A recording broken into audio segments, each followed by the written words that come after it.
Et on va poursuivre avec le moment attendu du débat. Celui qui nous rejoint vient d'être nommé porte-parole du gouvernement. Il est également secrétaire d'État auprès du Premier ministre, marcheur de la première heure, proche parmi les proches du président de la République.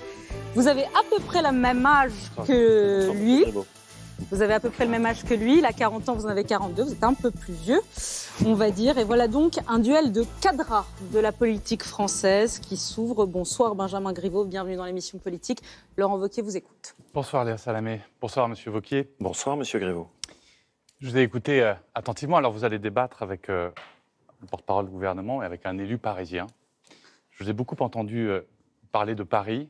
Et moi, je suis élu d'une circonscription où sachez qu'il n'y a pas que des start-upers ou des millionnaires, mais il y a aussi des quartiers populaires à Paris. Et j'ai dans ma circonscription, dans le 10e arrondissement, des gens qui sont dans le rouge à la banque le 15 du mois et qui ne sont pas uniquement des gens qui vivent loin des réalités que peuvent connaître et des difficultés que peuvent connaître certains de nos territoires. Moi, je suis dans un gouvernement depuis 7 mois, un gouvernement conduit par un Premier ministre, Édouard Philippe, qui n'a pas la même histoire politique que moi, qui ne vient pas de la même famille politique que moi. Dans un gouvernement qui est constitué pour moitié d'hommes et de femmes qui sont issus de la société civile et qui n'ont pas été des professionnels de la politique pendant de nombreuses années. On fait face à une situation qui est difficile. Vous avez vous-même été membre d'un gouvernement avec Nicolas Sarkozy comme président, François Fillon comme Premier ministre pendant 5 ans, connu une période difficile, une période de crise très forte avec la crise de 2008. Et vous savez l'humilité qu'il faut avoir dans l'exercice de fonctions gouvernementales, la difficulté que ça peut représenter et qu'on a des choix, des décisions difficiles à prendre.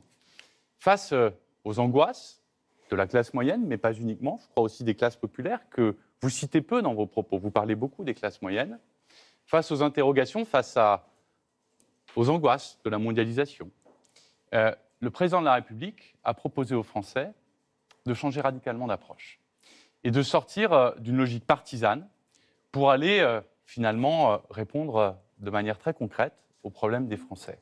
Votre question, et Laurent Wauquiez. J'y viens. Et c'est Benjamin Griveaux. Et dans Votre cette période, Laurent Wauquiez. Et dans cette période Soyez un pas peu aussi spéciale. agressif avec Madame Léa Salamé, j'ai déjà été moi-même très dur. Dans cette période un peu spéciale, au fond, votre slogan sur lequel vous avez fait campagne ces derniers mois, je vous ai écouté attentivement, c'est la droite de retour. Et la grande différence avec ce que nous portons, c'est qu'au fond, pour nous, ce n'est pas l'enjeu que ce soit la droite, la gauche, les extrêmes de retour, mais que ce soit la France qui soit de retour, et les Français. Et donc, moi, je vous ai écouté attentivement ce soir, je vous l'avoue, j'ai eu du mal à vous reconnaître. Et je m'interroge sur les convictions qui sont les vôtres, parce que le Laurent Wauquiez que j'ai entendu en campagne, avec des propos durs parfois sur les assistés, avec des propos durs sur l'immigration, eh bien, je ne l'ai pas forcément retrouvé ce soir. Et il y a un sujet sur lequel je crois que vous êtes constant, c'est celui des classes moyennes et du pouvoir d'achat. Et on va faire plaisir à Léa Salamé, on va pouvoir parler, je l'imagine, de la CSG, mais moi je vais vous interroger sur autre chose. Sur un sujet sur lequel vous n'avez pas pris position. Je comprends que vous ne m'interrogiez pas sur la CSG, Monsieur Griveaux. Mais nous allons pouvoir y venir de manière très tranquille. Je comprends mais il très y a bien que un vous sujet esquiviez que ce vous sujet. évitez Oui. de manière très habile depuis des mois. C'est le sujet de la taxe d'habitation. Et c'est le sujet de la suppression de la taxe d'habitation.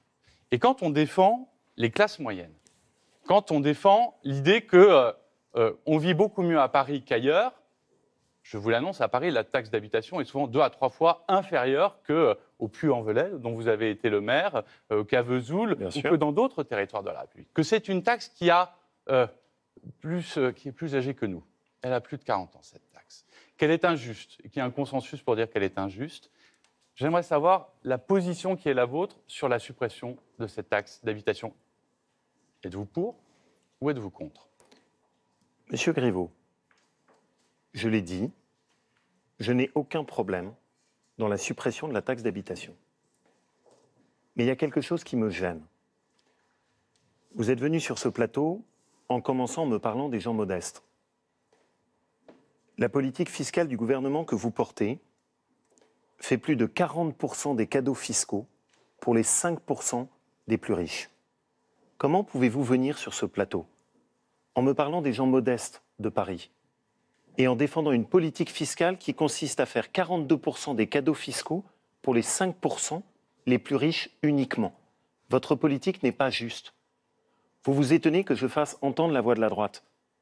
Et parce que précisément, je pense que pour que la démocratie existe, il faut qu'il y ait, face à En Marche, une opposition qui ne soit pas sectaire, pas systématique, mais qui soit capable de dire « ce que vous faites n'est pas bien ». Vous m'avez interpellé sur la taxe d'habitation. Ça va faire combien en 2018 d'allègement fiscal pour les Français, M. Griveaux? 3 milliards d'euros. Auquel il faut ajouter les 7 milliards de baisse de cotisation, puisque les Très fiches bien. de paye qui arrivent Parfait. cette semaine, les Français voient leur salaire net Très bien. augmenter. Vous m'interrogez Qui sur vous la taxe réjouit, d'habitation, et vous c'est êtes très bien. favorable à ce que le travail Ça fait donc paye 10 mieux. milliards. Vous le reconnaissez. L'augmentation de la CSG est de combien sur l'année 2018, M. Griveaux? L'augmentation de la CSG, c'est une vingtaine de milliards. C'est 23 Vous le milliards. savez. Soyez précis. Tout à fait. Moi, je suis auvergnat. Chez moi, on sait compter. Vous venez sur ce plateau, la bouche enfarinée, en nous disant « Mais comment est-ce que vous n'applaudissez pas sur cette politique fiscale merveilleuse qui fait semblant de faire 10 milliards d'euros de cadeaux pour en reprendre dans le même temps 23 milliards dans la poche des Français ?» Monsieur Griveaux, je vais vous Et en donner bon auvergnat, vous nous faites je vais une vous faire- potée auvergnate des chiffres. Alors, Monsieur Wauquiez, On va aller un peu dans de un cas... sincérité. on Et je va vais aller- vous dire une chose. Allez, allez. Je On me mets répondait à la sur place ça. des 23 téléspectateurs. milliards répondre là-dessus. contre 10 milliards. Mais on va répondre très tranquillement. Vous allez avoir, les Français vont le voir cette semaine, sur leur fiche de paye, le salaire net augmenté. Vous aurez au mois d'octobre une deuxième augmentation de ce salaire net. C'est lié à la baisse des cotisations. C'est-à-dire que le salaire que vous aurez en bas des fiches de paye va augmenter là, au mois de janvier et au mois d'octobre. Et au mois d'octobre, il y aura une deuxième bonne nouvelle. C'est la baisse de 30% de la taxe d'habitation pour 80% des Français, 30% cette année, un tiers de plus l'an prochain, et la dernière année, troisième année, zéro. Donc pour une taxe d'habitation qui en moyenne est autour de 600-650 euros, vous aurez Non, 500. 650 euros. 500 Non, euros. 600 euros. Monsieur, je vous en prie. 600 euros.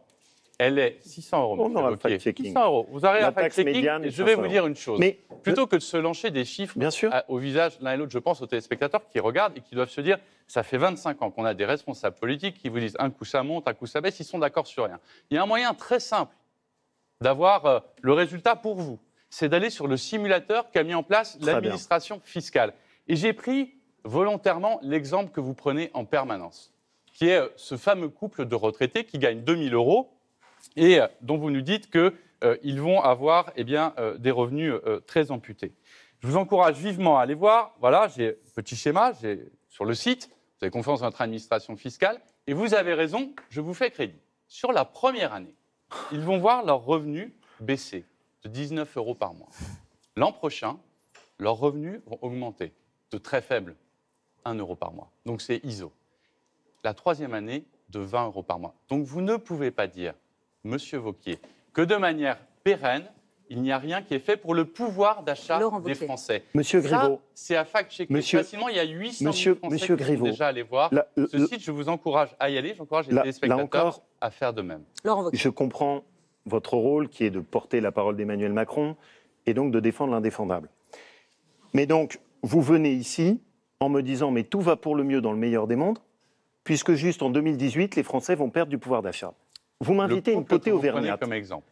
Je vais vous inviter à cette fameuse potée auvergnate, avec un couple de retraités de chez moi, avec lesquels j'ai eu un échange la semaine dernière.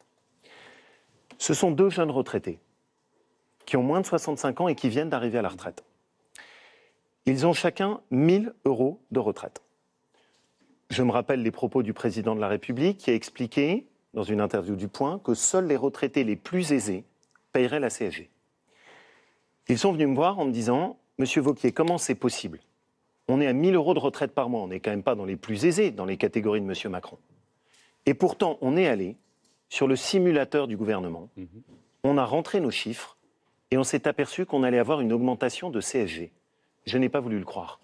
Et une baisse Je de suis taxe donc- d'habitation. Je suis donc allé... Et une baisse Attendez, de taxe je- d'habitation. Et vous me permettez, Monsieur Griveaux On fait la somme à la Vous fois vous ne des voulez pas les recettes batailles de et des chiffres dépenses. On fait les Attendez, deux, Monsieur Monsieur Wauquiez, Griveaux. un peu d'honnêteté. Monsieur Griveaux, Ne maquillez malheureusement... pas la réalité, Monsieur- un peu d'honnêteté. Monsieur Griveaux, vous voulez apporter une image neuve?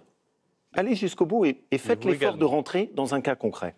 On met les plus C'est- et on met les moins. Je On fait comprends, le vous solde. vous inquiétez pas, je vais le faire. Bien. Leur augmentation de CSG, pour des gens qui ont 1 000 euros de retraite, j'espère que tous les Français le comprennent, 1 000 euros de retraite, ceux que Macron a classés dans les plus aisés, sera de 450 euros. Ils ont fait le calcul de la taxe d'habitation. Ils ont une taxe d'habitation qui est à 250 €. Ça signifie qu'avec le tiers de gain, ils vont se prendre dans la figure une augmentation de CSG de 300 €, monsieur Griveaux. Comment pouvez-vous défendre cette politique? Je vous ai connu, moi aussi. Si les Plus chiffres social. que vous donnez sont exacts, c'est 200 et non Je pas vous ai 300. connu. Je vous ai connu. Manifestement fâché avec Je les vous ai chiffres. connu. Chacun Et pourra donc, aller. moi, chacun, je vais vous mais, dire, monsieur Griveaux, ce que j'invite à faire chacun des téléspectateurs qui nous c'est regardent, juste qu'il le rend. c'est d'aller sur le simulateur et de regarder que, effectivement, le pouvoir d'achat augmentera d'abord par la baisse des cotisations et par la suppression de la La taxe baisse des d'habitation cotisations des dont je n'ai- retraités, dont je monsieur n'ai- Griveaux. dont je n'ai Des toujours pas retraités. dont je n'ai toujours pas compris. Il n'y a pas de baisse si de vous cotisation étiez, pour les dont je n'ai retraités. toujours pas compris si vous étiez pour ou contre Je vous ai dit la que j'étais pour. suppression. Donc, à l'inverse Je de vous ai dit tous que les j'étais pour. parlementaires de votre groupe, le président du Sénat est derrière. Mais, Moi, sur monsieur le côté, Griveaux, à l'inverse de ce tous que les nous parlementaires du parti que vous présidez, dont aucun n'a Est-ce que voté je peux la vous répondre suppression de la taxe d'habitation, vous défendez l'inverse. très bien, je vais vous répondre. Moi, ce qui ne me va pas, c'est ce que vous faites sur les retraités. Ce qui ne me va pas, c'est les cadeaux que vous faites pour les plus riches. Ça ne me pose pas de problème qu'on aide ceux qui réussissent. Ce qui me pose un problème, c'est qu'en faisant ça, vous ne faites aucun geste sur l'impôt sur le revenu. Ce qui ne me va pas, c'est ce couple de retraités, et tout le monde peut aller sur le simulateur du gouvernement, qui, eux, vont se retrouver à payer plus. Ce qui ne me va pas, c'est les analyses qui ont été faites par des organismes indépendants, l'INSEE et l'OFCE, qui ont clairement montré que cette année, les Français, notamment les classes moyennes, et les Français les plus modestes, allaient perdre du pouvoir d'achat.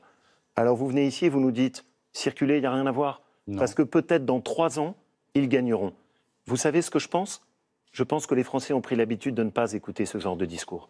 Ce que eux, ils voient, c'est que sur le mois de janvier, ce qu'ils reçoivent, ce n'est pas une amélioration de leur salaire, c'est une augmentation de la CSG. Bien. Et cela, ça n'est pas une Encore une politique réponse, que vous Benjamin pouvez Griveaux, et puis on passe au deuxième thème, si vous le Vous voulez aviez bien. défendu un candidat qui proposait l'augmentation de la TVA de 2% pour tous les retraités, pour tous les salariés, pour les gens les plus modestes. C'était sans doute la chose la plus injuste. Moi, ce que je veux rappeler sur la CSG, et d'ailleurs, il l'a dit dans la campagne présidentielle, le président de la République, que 40% des retraités ne seraient pas concernés par cette hausse de CSG.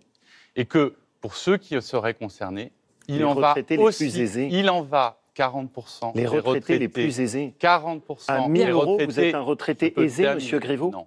Comment 40%, pouvez-vous défendre ça sans avoir honte? Vous À oubliez. 1000 €, on est un Mais- retraité aisé, selon vous? S'il Vous vous rendez plaît, compte ce que c'est si que 1000 je peux €? terminer Bien. une phrase. On Allez-y, n'est pas un terminez. retraité aisé à 1000 €. C'est d'ailleurs pour cela Merci de le que reconnaître. j'espère que vous nous accompagnerez sur la bagarre que nous lançons sur le reste à charge zéro, sur les questions auditives, sur les questions dentaires, sur les questions de lunettes. C'est pour ça que j'espère que vous nous accompagnerez sur l'ensemble des dispositions que nous mettons en place pour accompagner le pouvoir d'achat. Parce qu'il n'y a pas que la CSG. Et la CSG, parce que derrière ce débat, il y a un débat beaucoup plus intéressant sur la conception de la protection sociale qu'on a dans notre pays.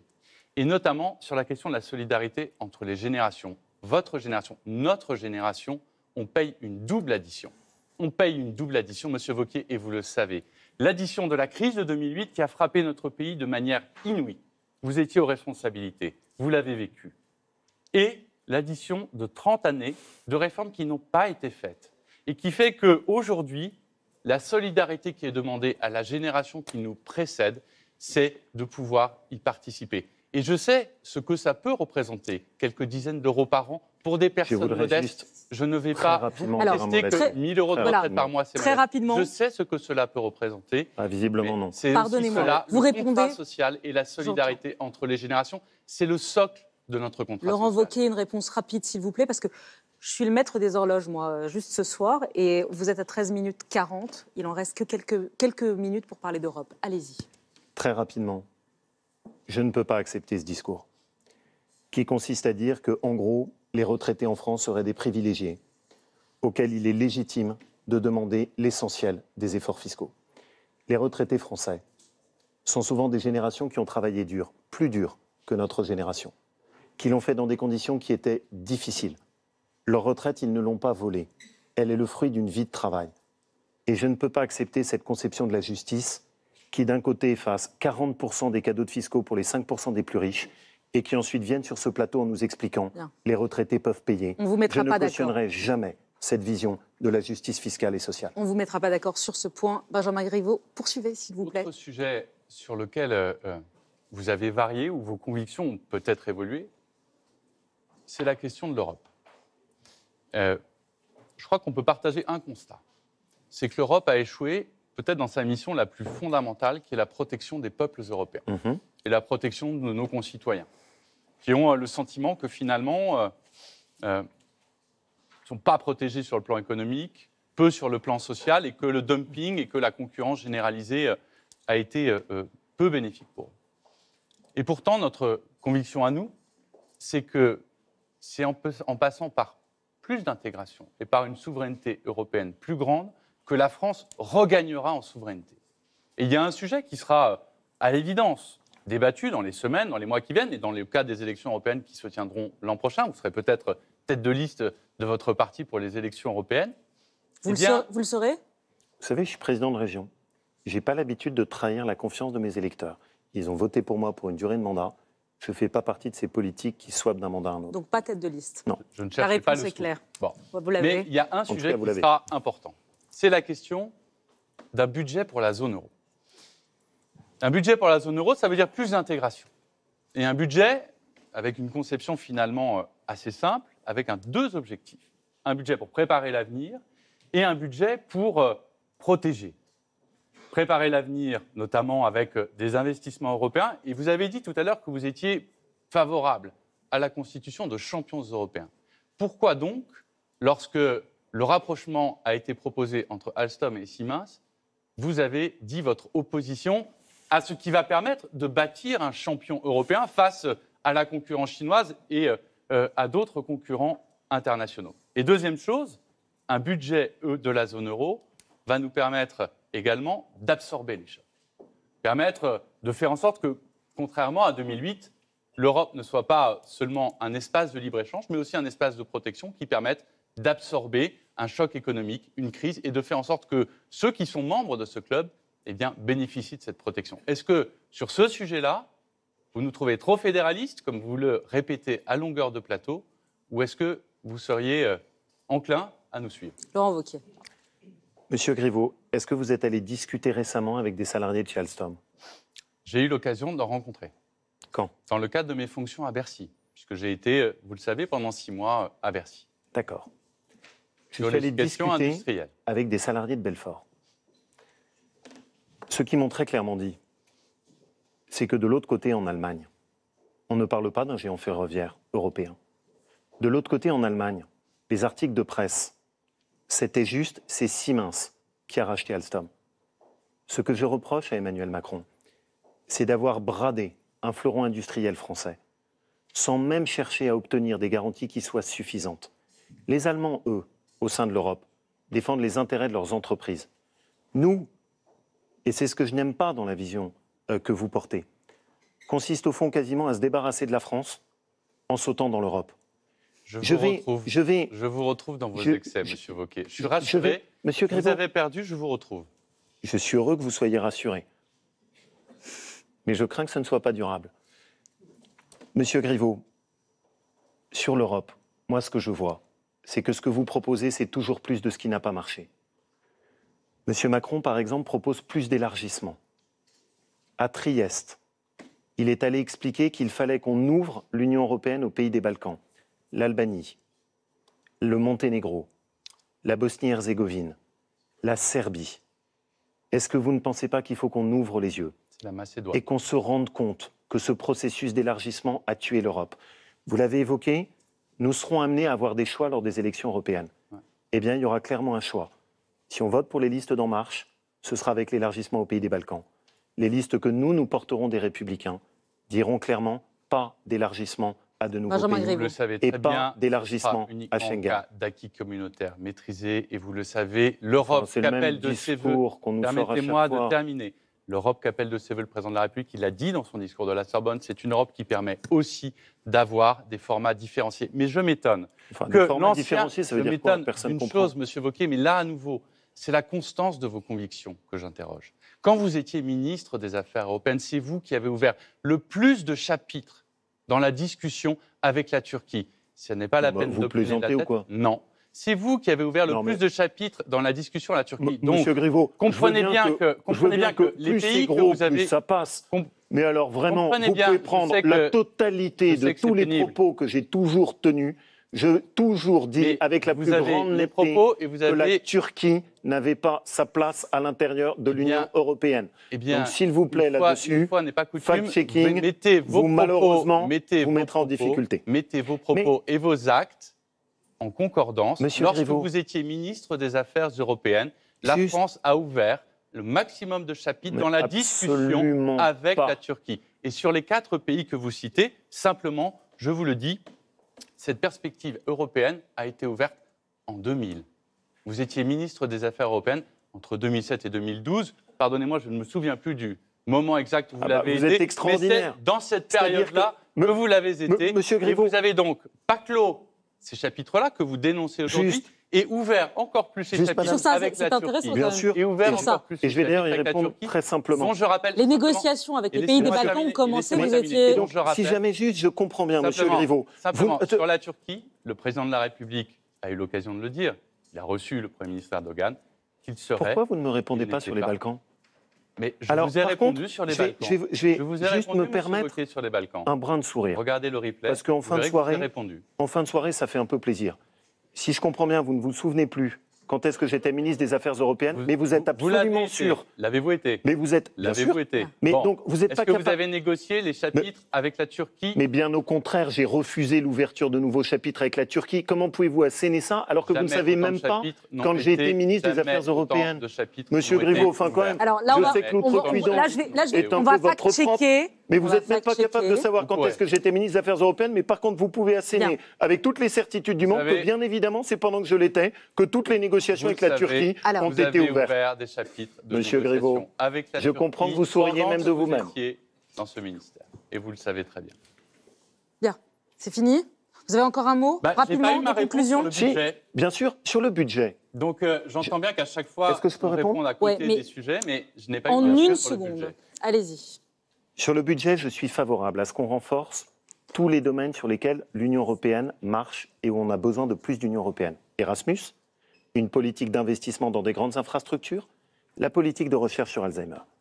Mais en revanche, je le dis aussi, l'Europe que nous porterons sera une Europe beaucoup plus pragmatique, dans laquelle, à la différence du président de la République, nous plaiderons pour que la France retrouve la souveraineté nationale de sa politique migratoire, Il est très pragmatique. ce le qui président de la supposera République, de revenir totalement sur sur les travailleurs Schengen. détachés, il est très pragmatique, plus que vous, Monsieur, puisque vous avez essayé Si- d'imposer... si juste je peux vous répondre pour vous avez pouvoir essayé arriver à vous d'imposer- donner une réponse. Vous avez essayé d'imposer la clause Monsieur Griveaux. Molière-Rhône-Alpes, qui a été retoquée par le tribunal administratif. Ça, c'est très pragmatique. Monsieur Griveaux, Sur les travailleurs détachés, est-ce qu'on a Vous obtenu avez- des avancées à l'automne Madame ou pas Salamé, comment De voulez-vous manière que très j'arrive à concrète. pouvoir placer une réponse Mais Vous avez j'aimerais derrière que vous, puissiez y répondre. j'y viens tout de suite, vous avez derrière vous Monsieur Langlais, qui a fait une très bonne analyse du travail que vous avez fait sur les travailleurs détachés, Ouais. en disant que les négociations qui avaient été faites ne changeraient rien. Je vous trouve très habile Comment sur la pouvez-vous dire que communication, ça ne changera rien. mais les faits, eux, ont la tête dure. L'utilisation Monsieur de Griveaux. La période François est passée de Langlais. 24 mois à 12 Allez. mois à travail égal, salaire égal, les contrôles sont renforcés. Quand est-ce que ce sera applicable Des conventions ont été signées là, Quand est-ce que ce avec sera la applicable Pologne. Des conventions ont été signées Quand là, est-ce que ce sera avec applicable notamment 2022. la Pologne et la Roumanie. Ne 2022. dites pas n'importe quoi. 2022. Les conventions ont été signées là avec la Merci. Pologne et la Roumanie. Vous avez quand même un rapport à la vérité et un rapport à Monsieur la Griveaux, sincérité. Et vous avez quand même un sacré toupet. Le rapport à la vérité, Bon. c'est l'augmentation des impôts cette Allez, c'est année. bon. Et On a là-dessus, compris. tous les Français peuvent vous juger. Merci à tous les deux. Merci à vous. Benjamin Griveaux, on n'applaudit pas, s'il vous plaît. J'y tiens, on n'applaudit plus dans cette émission. Merci à vous d'avoir apporté la contradiction. Eh bien, Laurent Wauquiez, il ne vous reste plus qu'à passer le test des questions de Nathalie Saint-Cric et d'accueillir Jean-Baptiste Marteau pour vous donner le baromètre final de l'émission.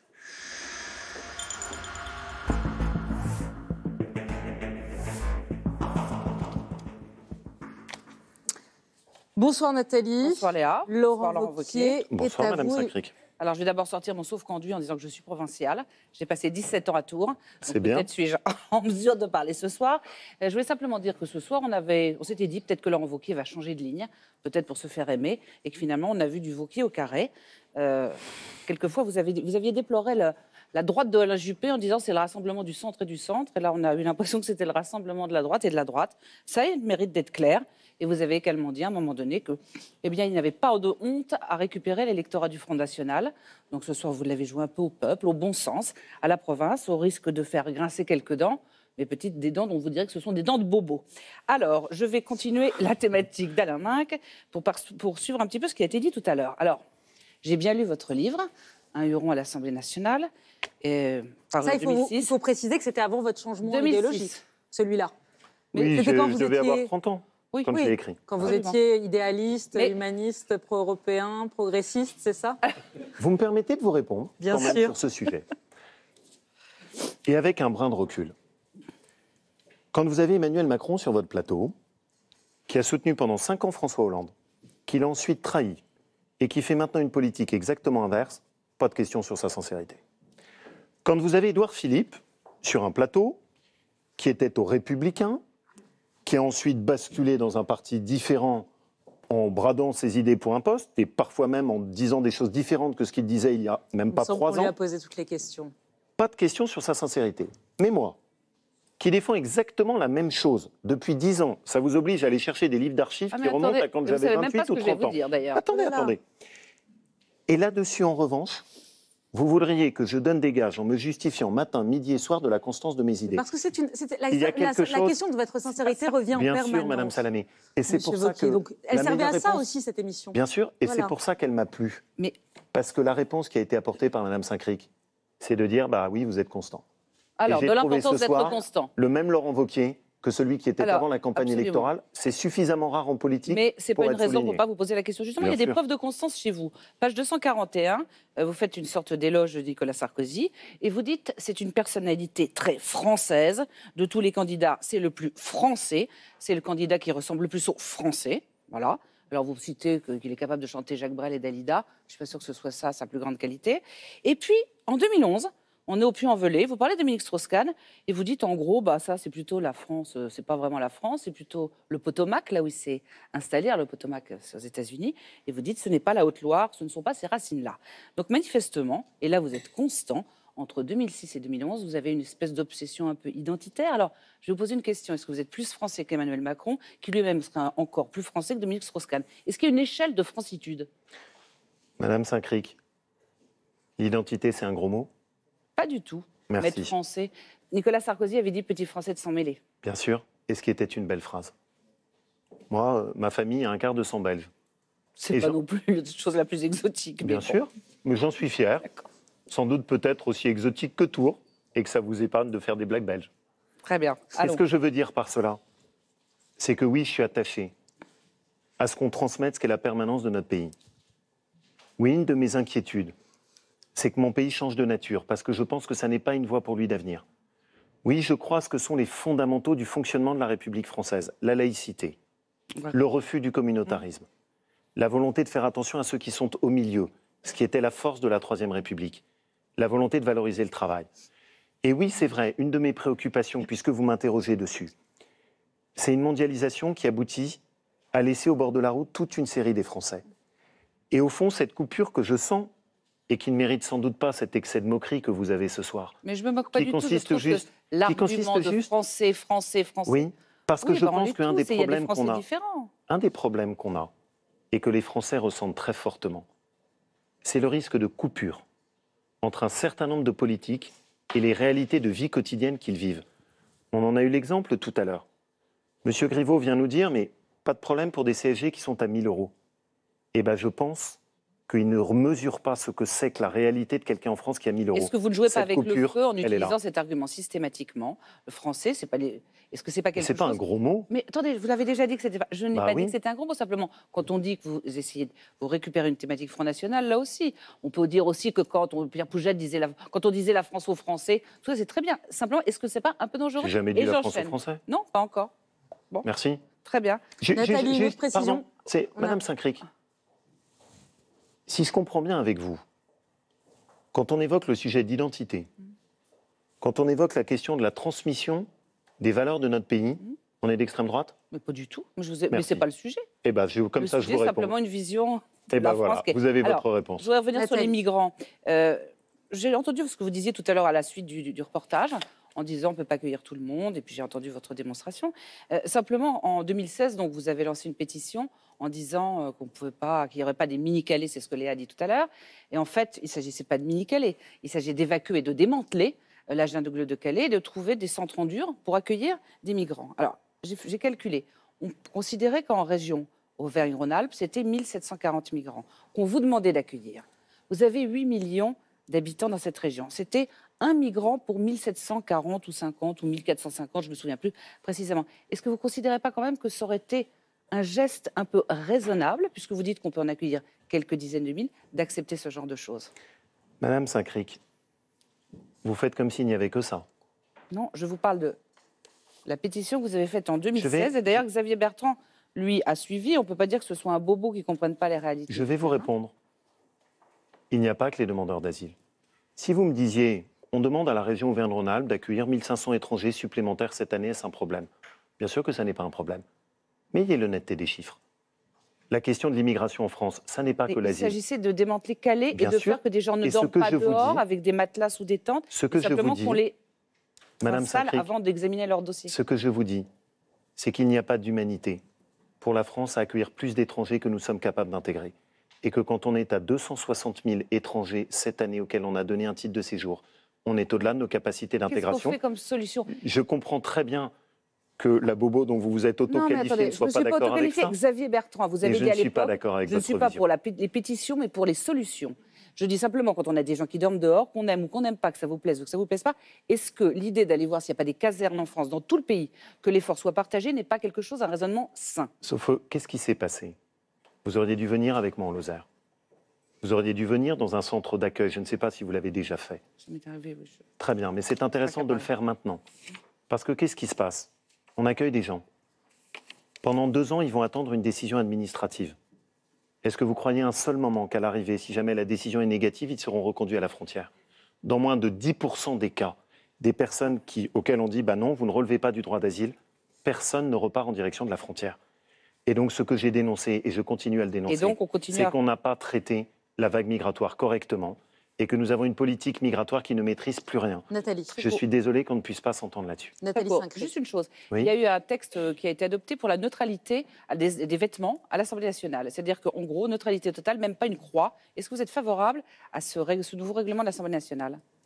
Au nom de la laïcité? Je ne suis pas député. Non, mais Donc, je ne vais avez pas un commencer avis. à me prononcer. Je n'ai même pas suivi ce dossier qui est en absolument gros, même une stratégique. croix, il faut une neutralité totale dans la tenue. Ce qui est absolument stratégique pour l'avenir de la France. Mais je suis désolé, je n'ai pas suivi la question, donc je ne vais pas répondre à une question. Très bien. que je Alors connais. maintenant, deuxième chose, là vous avez probablement suivi la question. Benjamin Griveaux vous a piqué le scoop sur la tête de liste, puisqu'on sait depuis Absolument. ce soir que vous n'êtes pas tête de liste, que vous ne serez pas tête de liste pour En les revanche, européennes. On avait cru comprendre depuis l'émission avec Jean-Jacques Bourdin que finalement, vous acceptiez bien l'idée que vous vous prépariez éventuellement à la présidentielle. Je voulais savoir 2 choses. D'abord, si on doit voir dans cette ascension du Mont Mézinc une préméditation depuis 2012, puisqu'on a eu Solutré avec François Mitterrand. On a eu entre-temps Arnaud Montebourg, mais ça ne s'est pas bien fini, c'était le Mont Beuvray. Vous, c'est le Mont Mézinc. Est-ce que finalement, tout ça, vous dites j'y pense, est-ce que ce n'est pas quelque chose de longue date, une espèce de structuration d'image, quelque chose de très marketé, de très construit?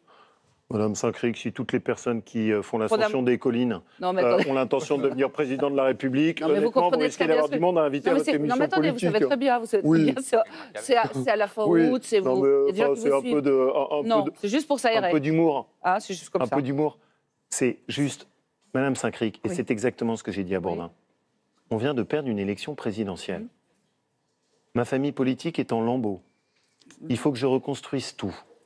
Je dois arriver à construire une nouvelle droite, réinventer ce qu'est notre logiciel, reparler aux Français. Et vous croyez sincèrement que sur votre plateau, je vais vous dire, dans 4 ans, c'est moi? Non. Prêtez-moi un brin de raison supplémentaire. Bon. Vous l'avez Alors, quasiment dit. Hein, Ce soit vous. Non, ce que j'ai Vous avez dit que vous y pensiez. Vous avez dit que vous y évidemment. pensiez, c'est ce pas que une j'ai honte très d'ailleurs. clairement dit. Oui, c'est Et pas ne une honte, caricaturez d'ailleurs. pas mes propos, restituez-les dans tout ce que j'ai dit. Absolument. J'ai dit clairement que ça n'avait pas de sens de parler de ça. D'accord. Et Alors, que c'était juste absurde dans la période dans laquelle on est. Moi, ce que je souhaite ce soir, c'est que les Français, en m'écoutant, se disent « Oui, il y a une droite. Elle défend clairement un certain nombre de nos intérêts. Il n'y a pas en France un parti unique et il y a aussi un droit à l'opposition. Je revendique court, ni plus très court. Nathalie ni moins. Toute petite question. puis Jean-Baptiste L'hémorragie Marceau, à droite totale, tous les gens qui s'en vont, vous vous dites bon vent, comme vous avez dit à Alain Juppé, ou alors ça vous angoisse un peu? Non, j'essaye systématiquement de tendre la main. Pas comme je l'ai fait. Avec Portelli, Maël de Calan, leur donnant pas énormément de place, vous ne tendez pas énormément. Vous me laissez répondre? Je vous laisse répondre. Merci. Je tends systématiquement la main, comme je l'ai fait à Virginie Calmels, Oui. qui est une jupéiste, comme je l'ai fait en proposant à Jean Leonetti de prendre la présidence du Conseil national, qui est un centriste. Mais j'ai une ligne rouge. Ma ligne rouge, c'est que je pense que ce qui a tué la droite, c'est de chercher à rassembler des gens qui n'avaient plus rien à faire ensemble, et à l'arrivée de sortir une droite qui n'avait aucune lisibilité, dont on ne comprenait rien à ce qu'elle voulait faire, et qui, quand elle était au pouvoir, en faisait encore Donc moins. là, ça a le mérite d'être clair. Ça, c'est cette page que je veux Donc tourner. finalement, les primaires, Et merci de me reconnaître il la n'y aura plus clarté. de primaires la prochaine fois. Juste une petite réponse Mais, sur les primaires. Madame Sur les Sacré, primaires, c'est justement pour vous savoir pouvez- entre plusieurs courants qui... Vous pouvez me torturer Non dans mais tous les Jean-François Copé a sens. dit, la primaire, Vous c'est pouvez terminé. me torturer dans tous les C'est pas du tout sens. mon genre. Non, enfin, ça vous arrive quand même. Mais, si j'en crois certains. Mais Faudrait les noms. même pour tout ça, pour rien au monde ce soir, je Non, mais n'évoquerai toutes ces C'est questions. une mécanique, c'est pas de la petite politique Mais bien politicienne, sûr la que c'est de la- primaire. La primaire, c'est est-ce que vous jouez, Nicolas Mais La Mon primaire, c'est- sujet, c'est de redonner une voix à la D'accord. droite. Bien. Et mon sujet, c'est de parler des problèmes Vous qui l'aurez préoccupent pas. les Français, les en Français 2018. en Vous province. n'aurez pas votre Voilà. réponse, Nathalie. Bien Tant tenté. Jean-Baptiste Marteau, avant de donner le verdict, le résultat du soir, le résultat du sondage pour savoir si vous avez convaincu ou non, vous avez sélectionné quelques questions sur les réseaux sociaux. Oui, il y a eu beaucoup de réactions, Laurent Wauquiez. Ce qui est bien avec vous, c'est que c'est jamais consensuel, c'est toujours très fleuri, les messages et les réactions sur les réseaux sociaux. Il y a beaucoup de choses qui ont fait réagir, notamment toutes les phrases que vous dites en boucle au fur et à mesure des interviews, comme par exemple « chez moi »,« dans ma région », que vous avez encore répété 40 fois ce soir. Regardez par exemple ce tweet de Rally, je précise tout de suite qu'il est militant LREM, « Wauquiez qui joue encore la province contre Paris ». Ça, c'est quelque chose qui revient beaucoup. On a l'impression que vous opposez comme ça deux mondes, comme s'il y avait les Parisiens, les méchants d'un côté et les bons provinciaux de l'autre. C'est pas comme ça qu'on réagit. On va prendre des mesures, on va Pour prendre unifier tout le monde. prendre des principes clairs. La mesure qui a été prise à 80 km/h, c'est juste absurde. Oui, mais quel est le rapport Non, entre mais- Paris et la province? Je vais vous le donner. C'est une décision typique, totalement technocratique, complètement coupée des réalités du terrain. Vous voulez travailler sur la sécurité routière? Il faut aménager des créneaux de dépassement. Il faut investir sur les routes. Il faut améliorer la viabilité hivernale. La décision à 80 km/h, il y a des routes sur lesquelles on peut rouler à 90 km/h sans aucun problème. Il y en a d'autres où il faudrait même baisser à 70 km/h. C'est typique pour moi d'un gouvernement dont on a eu le reflet, effectivement très enfermé dans les ministères parisiens. Donc, ça dérange peut-être, mais je le maintiens avec force. Bien. Donc, Je suis Paris, contre cette coupure et donc c'est entre Paris. Paris et le reste du pays. L'autre phrase qui fait beaucoup réagir, c'est quand vous répétez, et vous l'avez encore fait dans le sujet, ou tout à l'heure quand on parlait de cette sourate qui n'existe pas visiblement, quand vous dites « je parle arabe ». Alors ça, regardez, c'est le pic de réaction sur Twitter grâce à notre partenaire tant mieux. Google Trend. Tout le monde demande est-ce que Laurent Wauquiez parle arabe. On a d'ailleurs le tweet, par exemple, de Jordi qui nous dit « mais il parle vraiment arabe, Laurent Wauquiez ?» Allez-y. J'ai appris. Ahlan wa sahlan. Vous savez ce que ça veut dire? Non, ça je vous laisse faire. Non, là, Il faut sans doute vous y mettre. Si c'est juste de Ça va. savoir dire bonjour, Ouais. Non, ça ne veut pas dire bonjour, Ça veut dire Madame bonjour. Salamé. Pas du tout. Vous ça devriez. veut dire bienvenue. Merci. En Voilà. égyptien. Et Merci donc, de la précision. sinon, vous savez en dire un peu plus que Bien sûr. Daras tel Foussef, Imedinat tel Kaira. ça, vous la dites souvent. Oui, parce que c'est une phrase que j'aime bien, elle me rappelle Il des y en a une souvenirs. deuxième. Ashtahat fi sifarat franceya, ça vous va? Vous avez d'autres interrogations, Madame Non, On va Salamé? pouvoir faire toute l'émission en arabe comme ça. Allons-y. Il y a beaucoup de réactions également sur votre immersion, la rencontre avec ces paroissiens qui accueillent des migrants. Et certains internautes ont comparé vos propos avec ceux du pape François qui plaide pour un accueil beaucoup plus généreux des migrants. Regardez par exemple ce tweet d'Antoine qui dit « Peut-on être réellement chrétien et ne pas vouloir accueillir les migrants ?» Est-ce que vous êtes d'accord avec cette position du pape François? Est-ce qu'elle vous gêne? Est-ce que d'ailleurs l'Église l'a également répété récemment, l'Église française? D'abord, je le répète, moi je ne suis pas pape. Je Non, suis mais vous êtes élu. revendiqué comme catholique. Non, pas du tout. J'ai revendiqué les racines chrétiennes de notre pays, ce qui n'a rien à voir. Ne faites pas d'amalgame. Les convictions et la foi intime, je n'aime pas qu'elles soient étalées sur un plateau, ce n'est pas mon sujet. Mais le pape, restituez la totalité de ses discours. Ne prenez pas uniquement ce qui vous arrange. Le pape a dit clairement que les États et les gouvernements avaient droit à la prudence sur les questions d'immigration. Il a dit très clairement que si un pays accueillait plus de personnes qu'il n'était capable d'intégrer, il se préparait des lendemains difficiles. Et il a très clairement dit qu'il fallait trouver l'équilibre, bien sûr. Eh bien, il laisse un espace qui est précisément l'espace du politique, où c'est au politique à un moment de dire Trop, c'est trop. Un tout petit mot d'actualité avant de Allez-y. venir au sondage. Ce matin, le ministre de l'Intérieur a confirmé qu'il voulait instaurer une amende forfaitaire pour l'usage de drogue comme le cannabis, tout en le gardant comme une peine forte. Ce soir, il y a Bruno Béchiza, qui est maire Les Républicains d'Aulnay-sous-Bois, secrétaire national de votre parti à la sécurité, qui fait un communiqué pour saluer cette idée, pour demander qu'elle soit appliquée d'ailleurs tout de suite. Il a même fait un tweet dans ce sens dans la soirée, en disant que la position du ministre était équilibrée entre fermeté d'un côté et efficacité de l'autre. Est-ce que vous êtes sur la même ligne que Bruno Béchiza sur cette question? D'abord, j'aurais plaisir d'en discuter avec Bruno parce que c'est quelqu'un qui connaît très bien ces questions. Oui. Ancien Et donc, policier. ça me fera plaisir d'échanger avec lui. Mais moi, Et ma donc, vous êtes position, c'est pas du tout celle-là. Je pense que tout ce qui va dans le laxisme, dans le rapport aux drogues, est une profonde erreur. Je suis père. Et je pense que, comme beaucoup de parents, notre inquiétude, c'est de se dire comment on protège nos enfants de la drogue. On peut le prendre dans tous les sens, mais cette position-là, elle ne va pas dans le sens de plus de fermeté par rapport aux drogues. J'ai beaucoup de mal à la cautionner. Bien, il est 23h presque 12, nous sommes en direct. L'émission s'achève, Laurent Wauquiez, et elle s'achève avec le verdict très attendu. Vous qui nous avez regardé ce soir, est-ce que vous avez trouvé Laurent Wauquiez convaincant? La réponse, Jean-Baptiste. C'est la question qui est posée à un panel de téléspectateurs qui ont suivi votre émission par notre partenaire Ipsos Sopra Steria. La moyenne depuis le début de la saison, c'est 41% de convaincus pour Marine Le Pen, ça va jusqu'à 52% pour Édouard Philippe. Jean-Luc Mélenchon avait fait 46%.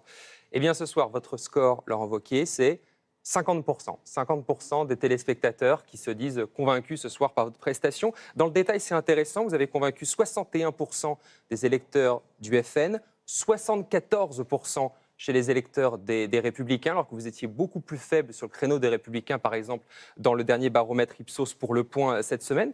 Est-ce que, en fait, c'est la démonstration que votre stratégie, c'est clairement, à droite haute, de séduire cet électorat de droite qui, visiblement, vous a trouvé convaincant ce soir? Vous savez, et je ne vous demande pas de me croire, vous le jugerez sur la durée. Mais ce n'est pas une stratégie. C'est une conviction profonde sur ce dont a besoin notre pays. Et c'est pour ça que je la porte, même si parfois c'est très difficile de porter ces idées qui ne sont pas sans doute celles du courant dominant aujourd'hui. Mais je le fais parce que j'y crois profondément. Et parce que je ne crois pas au chemin qui est en ce moment proposé pour notre pays. D'où ma constance. Autre question posée à ceux qui ont regardé l'émission. Laurent Wauquiez incarne-t-il, oui ou non, le renouveau de la droite? Réponse. Eh bien, oui, pour 51% des téléspectateurs qui nous ont suivis. Et dans le détail, là aussi, vous incarnez le renouveau de la droite pour 71% des électeurs des Républicains. Il y a peut-être donc une partie donc, de la droite que vous n'arrivez pas à convaincre là-dessus. Ça veut dire quoi? Que le match est gagné, que ça y est, vous avez réussi en tout cas à convaincre votre famille politique que vous incarnez le renouveau? Vous vous rendez compte de ce qu'on a vécu pendant les 4 années qui viennent de s'écouler? Où on était promis à la victoire, ensuite ça devait être Nicolas Sarkozy, avant ça avait été Copé, ensuite c'était Fillon, et on a tous été balayés. Alors vous avez le Et droit vous d'être pensez content par ces chiffres quand même. Oui, mais pour moi tout commence. Et je suis très au clair sur le fait que la droite a perdu le rapport aux Français. Et donc je ne viens pas ici en vous disant « ça y est, extraordinaire, c'est gagné ». Je viens ici avec beaucoup d'humilité et en vous disant « je mesure ce que je dois faire pour convaincre le reste des Français ». Ça, ce sera mon histoire. Merci à vous, Laurent Wauquiez. Merci Nathalie, merci Jean-Baptiste. On va fact-checker tout ce que vous avez dit. Tant mieux. Je compte sur les fact-checkers pour nous dire ce qui est juste et ce qui ne l'est pas. Merci en tout cas d'avoir participé à cette émission. Vous étiez le Qui quatrième. fact-check les fact-checkers pour poser une question digne de Mélenchon?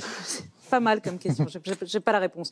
Vous étiez le quatrième invité de la saison, après Merci. Édouard Philippe, Marine Le Pen et Jean-Luc Mélenchon. Merci à vous. L'émission politique n'est pas finie. Dans quelques secondes, 5 invités prestigieux vont me rejoindre pour juger de votre prestation, Laurent Wauquiez, pour débattre des questions d'actualité. Dans quelques secondes, donc, le débat continue sur France 2. À tout de suite, et je peux d'ores et déjà vous dire que dans 3 semaines, c'est le ministre de l'Éducation, Jean-Michel Blanquer, qui sera à votre place. Restez avec nous, le débat continue, on est en quelqu'un direct et vous êtes d'estimable. sur France 2. C'est votre préféré.